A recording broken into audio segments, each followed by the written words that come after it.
Bagaimana jika saya katakan bahwa cara paling elegan membalas orang yang pernah menyakitimu bukan dengan amarah, bukan dengan dendam, tapi dengan hidupmu sendiri? Kamu tidak perlu membuang waktu untuk membuktikan apapun di depan mereka. Tidak perlu memohon pengakuan, tidak perlu menunjukkan keberhasilanmu sambil berharap mereka menyesal. Karena ketika kamu melakukan itu, sebenarnya kamu masih membiarkan mereka berkuasa atas dirimu. Faktanya, banyak pria dan juga wanita yang terjebak di titik ini. Disakiti, lalu menghabiskan energi untuk balas dendam. Entah dengan cara pamer, mencari validasi, atau diam-diam berharap biar dia melihat suatu hari nanti. Tapi bukankah itu artinya hidupmu masih diputar oleh bayangan mereka? Disinilah letak kesalahannya. Balas dendam yang sejati bukanlah tentang mereka. Balas dendam sejati adalah tentang membangun dirimu sampai pada titik di mana mereka tak lagi relevan. Marcus Aurelius, seorang kaisar Romawi, pernah menulis, "Balas dendam terbaik adalah tidak menjadi seperti musuhmu." Kalimat ini sederhana tapi menghantam. Artinya, kamu tidak perlu jadi cermin dari mereka yang menyakitimu. Kamu hanya perlu jadi versi terbaik dari dirimu sendiri, dan itu sudah cukup membuat mereka kalah. Saya tahu, mendengar kalimat seperti ini tidak selalu mudah, karena rasa sakit yang kita tanggung seringkali terasa lebih kuat daripada logika. Tapi di balik itu ada sebuah pilihan. Apakah kamu mau hidup sebagai korban dari luka, atau menjadikan luka itu sebagai bahan bakar untuk membentuk dirimu yang tak tergoyahkan? Itulah yang akan kita gali bersama. Saya menyebutnya sebagai seni membalas dengan martabat. Sebuah cara berpikir dan hidup yang membuatmu berdiri lebih tinggi tanpa harus menginjak siapapun. Sebelum masuk lebih dalam, saya ingin kamu tulis di komentar, "Saya tak tergoyahkan." Kalimat sederhana ini adalah deklarasi. Tanda bahwa mulai detik ini, kamu berhenti membiarkan orang lain mengendalikan hidupmu. Dan bertahanlah sampai akhir, karena di bagian penutup saya akan ungkapkan satu prinsip yang bisa membalik cara pandangmu soal luka, dendam, dan harga diri. Sekarang mari kita masuk ke inti, cara paling elegan membalas mereka yang pernah menyakitimu. Pertama, diam adalah pernyataan kekuatan. Orang sering salah paham tentang diam. Banyak yang menganggap diam itu tanda lemah, tanda kalah, atau tanda tidak mampu melawan. Padahal kenyataannya justru sebaliknya. Diam, kalau diposisikan dengan benar, adalah bentuk kendali diri paling tinggi. Coba pikirkan sejenak. Saat seseorang menyakitimu, hal pertama yang mereka harapkan adalah reaksimu. Mereka ingin melihat kamu marah, terbakar emosi, jatuh, atau balas menyakiti. Karena begitu kamu terpancing, mereka berhasil. Mereka tahu bahwa mereka masih punya kuasa atas hidupmu. Tapi bayangkan jika kamu tidak bereaksi. Kamu tetap tenang. Kamu tidak membalas, tidak menjatuhkan, bahkan tidak peduli dengan permainan mereka. Apa yang terjadi? Kuasa itu runtuh. Mereka kehilangan senjata utama, perhatianmu. Epictetus, seorang filsuf Stoik, pernah berkata, "Tidak ada orang yang bisa melukai dirimu tanpa izinnya dirimu sendiri." Artinya sakit itu memang datang, tapi cara kamu merespons itu sepenuhnya pilihanmu. Saat kamu memilih diam, kamu sebenarnya sedang berkata, "Aku lebih tinggi daripada permainanmu."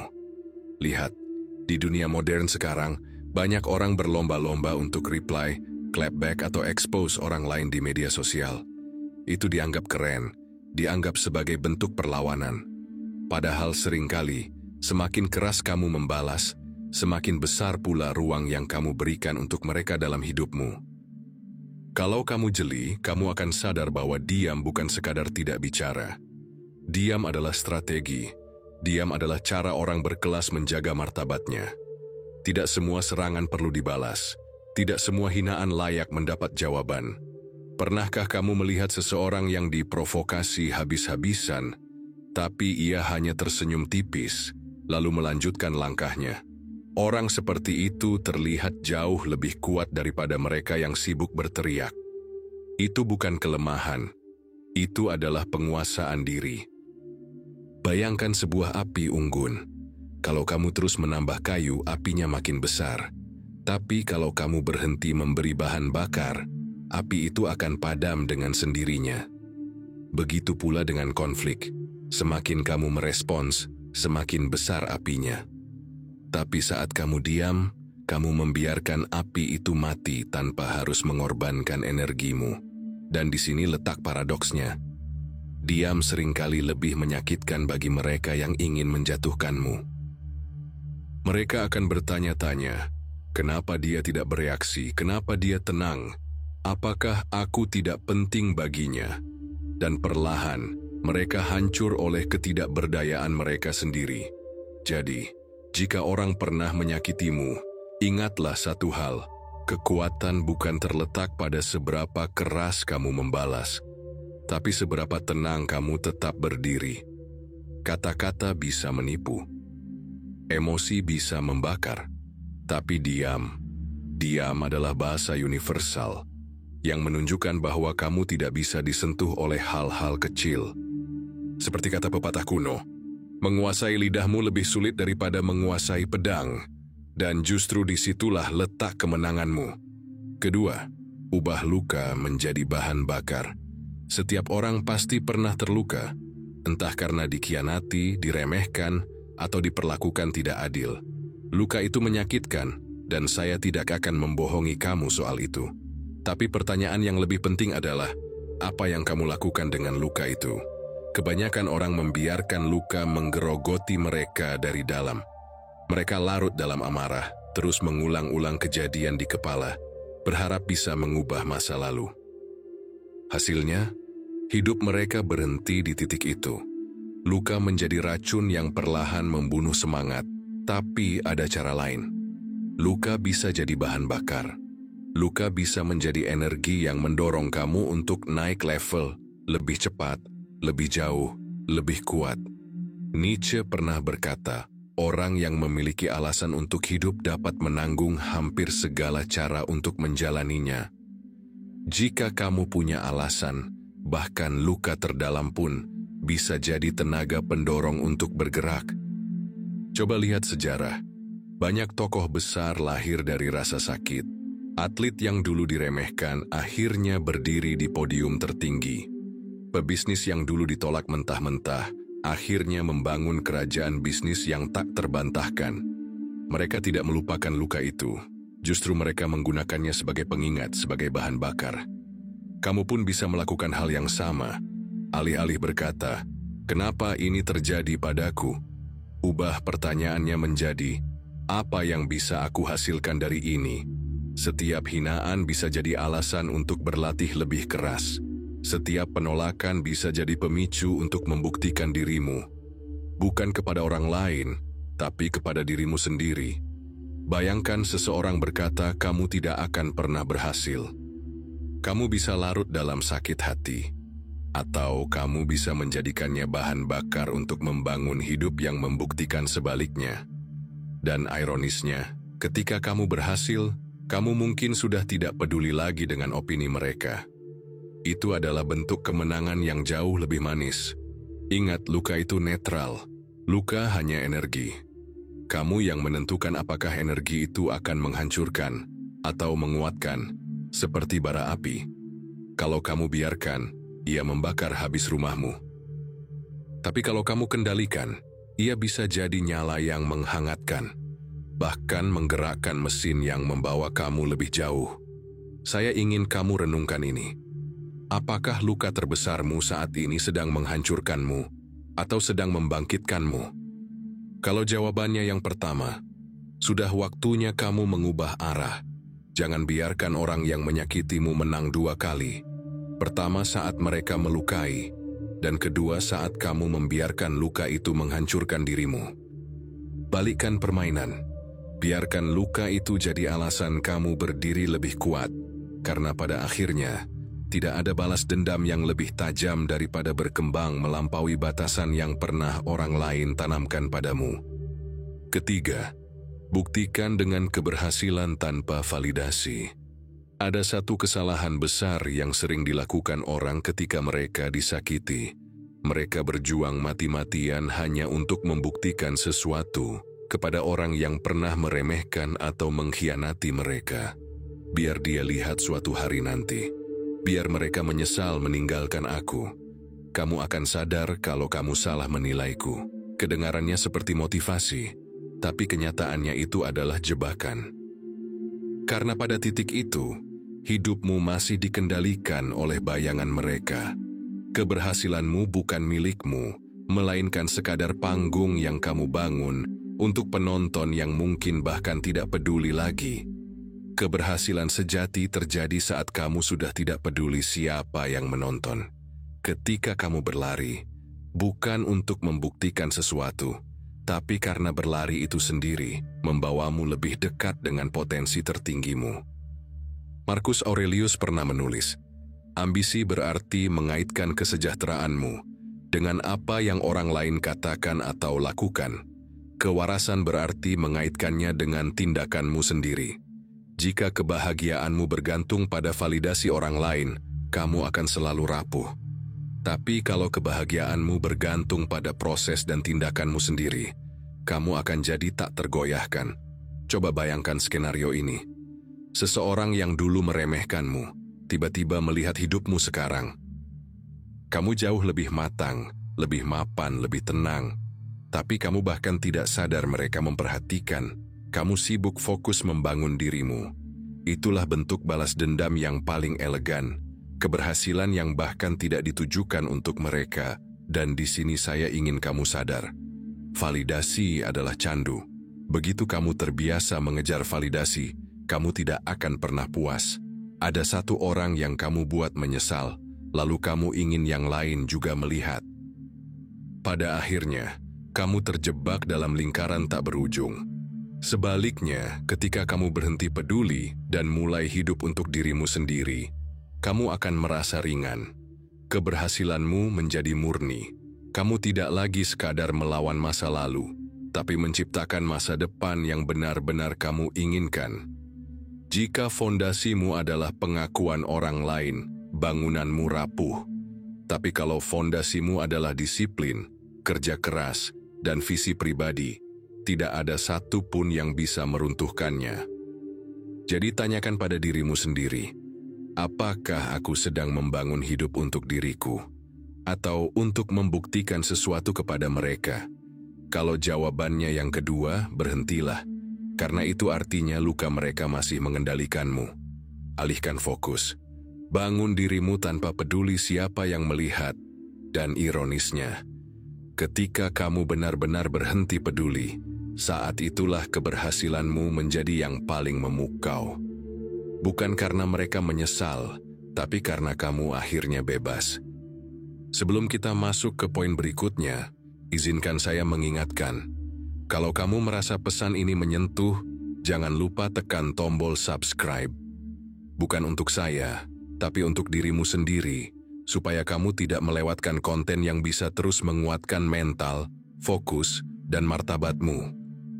Keempat, batasan. Tidak semua orang layak mendapat akses ke dirimu. Salah satu kesalahan paling sering dilakukan orang adalah terlalu mudah membuka pintu hidupnya. Memberikan kesempatan kedua, ketiga, bahkan ke-100 kepada mereka yang berulang kali melukai. Kita sering beralasan, aku orangnya pemaaf, atau mungkin dia sudah berubah. Padahal yang sebenarnya terjadi, kita hanya takut melepaskan. Takut dianggap keras hati, takut terlihat tidak peduli. Tapi mari kita hadapi kenyataan. Tidak semua orang layak mendapat akses ke dalam hidupmu. Setiap orang yang masuk ke lingkaran hidupmu membawa energi.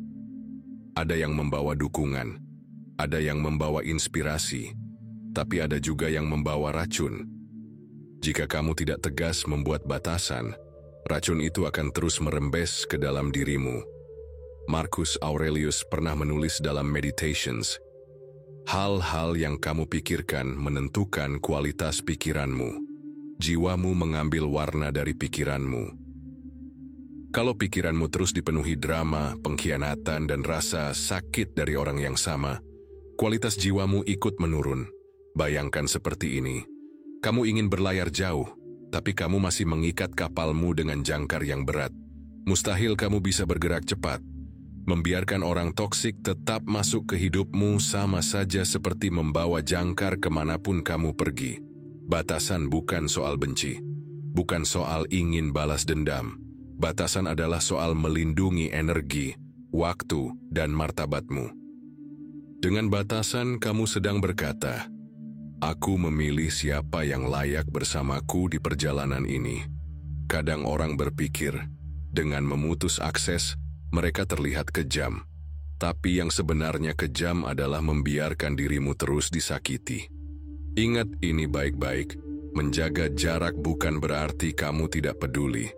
Itu berarti kamu peduli cukup besar pada dirimu sendiri. Coba refleksi sebentar, berapa banyak waktu, tenaga, dan pikiran yang sudah kamu habiskan untuk orang-orang yang tidak pernah benar-benar menghargai itu semua. Berapa banyak peluang yang terlewat karena energimu terkuras oleh orang yang seharusnya tidak lagi ada dalam hidupmu? Menetapkan batasan adalah bentuk tertinggi dari cinta diri.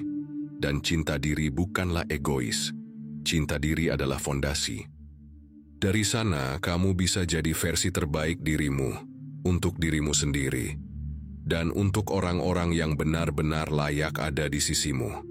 Jadi, mulai hari ini berhentilah membuka pintu lebar-lebar untuk semua orang. Pilih dengan hati-hati siapa yang boleh masuk, siapa yang hanya boleh melihat dari jauh, dan siapa yang sudah seharusnya kamu tinggalkan di belakang. Karena tidak ada yang lebih menyakitkan daripada terus memberi akses kepada orang yang berulang kali menunjukkan bahwa mereka tidak layak mendapatkannya. Kelima, menang dengan martabat hidup yang lebih tinggi.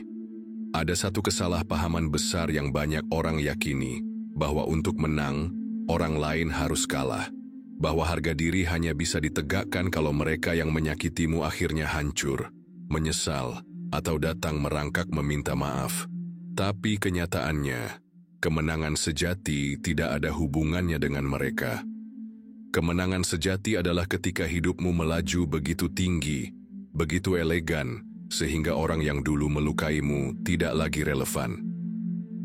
Mereka hilang dari radar, bukan karena kamu sibuk melawan, tapi karena frekuensimu sudah terlalu jauh untuk dijangkau. Lao Tzu pernah berkata, dia yang menaklukkan orang lain adalah kuat, ia yang menaklukkan dirinya sendiri adalah perkasa. Mengalahkan orang lain mungkin membuatmu terlihat kuat sesaat, tapi menguasai diri sendiri menjadikanmu tak terkalahkan. Bayangkan ini, orang yang dulu menertawakanmu, suatu hari melihatmu berdiri tegak dengan hidup yang mapan, tenang, dan bermartabat. Bukan hanya secara materi, tapi juga secara jiwa. Kamu bukan sekadar lebih sukses dari mereka, tapi kamu sudah tidak punya ruang di hatimu untuk membenci mereka. Itu adalah bentuk kemenangan yang lebih tinggi. Karena pada akhirnya, apa gunanya membuktikan bahwa kamu lebih hebat? Jika hatimu masih penuh racun, apa gunanya terlihat menang kalau batinmu masih dikendalikan oleh luka lama? Menang dengan martabat artinya kamu memilih hidup tanpa terikat pada kepahitan. Kamu tidak lagi memikirkan bagaimana membuat mereka menyesal. Kamu fokus membangun hidup yang kamu sendiri banggakan. Kamu memilih untuk naik ke level di mana balas dendam tidak lagi perlu. Itulah puncak dari cara paling elegan membalas. Hidup dengan kualitas yang tidak bisa disentuh oleh siapapun. Bukan hanya keberhasilan finansial atau status sosial, tapi juga ketenangan batin, kebebasan dari dendam, dan kebesaran hati. Dan inilah paradoksnya. Ketika kamu berhenti berusaha membuat mereka menyesal, saat itulah mereka akan benar-benar menyesal. Karena yang paling menyakitkan bagi mereka bukanlah melihatmu membalas, tapi menyadari bahwa mereka tidak lagi punya pengaruh sedikit pun dalam hidupmu. Saya ingin kamu bayangkan hidupmu beberapa tahun ke depan. Kamu berdiri di puncak yang kamu bangun sendiri, dengan harga diri utuh, martabat yang tidak bisa diganggu, dan hati yang tenang. Lalu tanyakan pada dirimu, Apakah aku ingin sampai ke sana dengan terus memikirkan dendam, atau dengan melepaskan beban itu dan melangkah lebih tinggi? Jawabannya selalu sama. Martabat lebih tinggi daripada balas dendam. Karena pada akhirnya, balas dendam paling elegan adalah hidup dengan kualitas yang tidak bisa disentuh, diremehkan, atau diganggu oleh siapapun. Pada akhirnya, orang yang pernah menyakitimu hanyalah fragmen kecil dalam perjalanan panjang hidupmu. Mereka hanyalah satu bab, bukan keseluruhan buku. Dan tugasmu bukanlah menulis ulang bab itu, tapi menulis halaman-halaman baru yang jauh lebih berharga. Ingatlah ini, balas dendam yang dilakukan dengan amarah hanya akan mengikatmu lebih lama pada masa lalu. Tapi balas dendam yang dilakukan dengan martabat, dengan diam, dengan keberhasilan tanpa validasi, dengan batasan yang jelas, dengan luka yang diubah jadi bahan bakar, akan membebaskanmu dari masa lalu itu. Jangan biarkan hidupmu berhenti di tangan orang yang bahkan tidak layak kamu pikirkan. Hidupmu terlalu besar untuk dikerdilkan oleh dendam. Saya ingin kamu bertanya pada diri sendiri malam ini, apakah aku ingin hidup sebagai korban dari luka, atau sebagai arsitek dari masa depan yang lebih tinggi? Dan kalau kamu merasa siap, tulis di komentar, "Aku memilih martabat, bukan dendam." Kalimat ini adalah pernyataan, komitmen, sekaligus tanda bahwa kamu bukan lagi orang yang dikendalikan oleh masa lalu. Kalau video ini menggugahmu, jangan berhenti di sini. Ada video berikutnya yang bisa membawamu lebih dalam lagi tentang bagaimana menguasai diri, membangun mental baja, dan hidup dengan penuh kendali. Pastikan kamu menontonnya, karena ingat, hidup dengan martabat bukan sekadar balas dendam. Itu adalah bentuk tertinggi dari kemenangan.